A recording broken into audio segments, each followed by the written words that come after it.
మంచు విష్ణు కన్నప్ప సినిమాకు non theatrical business మొదలైపోయింది. అదేంటి, విడుదలకు ముందే నాన్ థియేట్రికల్ అయిపోతుంది కదా అనుకోవచ్చు. కానీ కన్నప్ప విషయంలో మాత్రం విష్ణు ముందు నుంచి చాలా కాన్ఫిడెంట్ గా కనిపించాడు. అందుకే ఈ సినిమా శాటిలైట్ డిజిటల్ రైట్స్ అమ్మకుండా తన దగ్గరే పెట్టుకున్నాడు.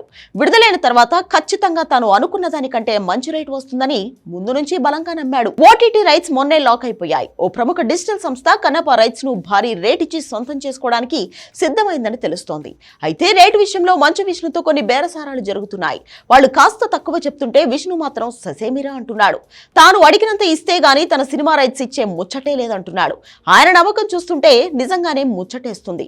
తెలుగుతో పాటు అన్ని భాషల ఓటీటీ రైట్స్ ఒక్కరికి ఇవ్వాలని చూస్తున్నాడు మంచు విష్ణు. అలా చేస్తేనే భారీ అమౌంట్ వస్తుందనేది ఆయన నమ్మకం.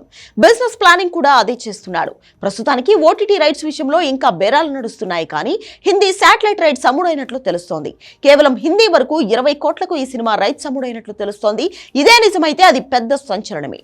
అక్షయ్ కుమార్ ఉన్నాడు కాబట్టి 20 కోట్లు పెట్టి ఓ లీడింగ్ ఛానల్ ఈ సినిమా హక్కులు సొంతం చేసుకున్నట్లు వార్తలు వినిపిస్తున్నాయి.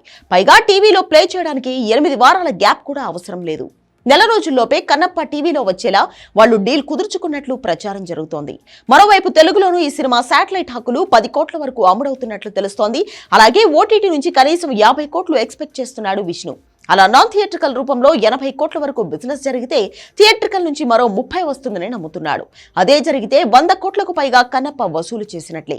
ఈ లెక్కన పెట్టిన బడ్జెట్ వెనక్కి వచ్చి కన్నప్పతో విష్ణు సేఫ్ అయిపోయినట్లే.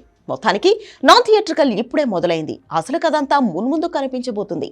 మరి చూడాలేక కన్నప్ప ఫ్యూచర్ ఎలా ఉండబోతుందో.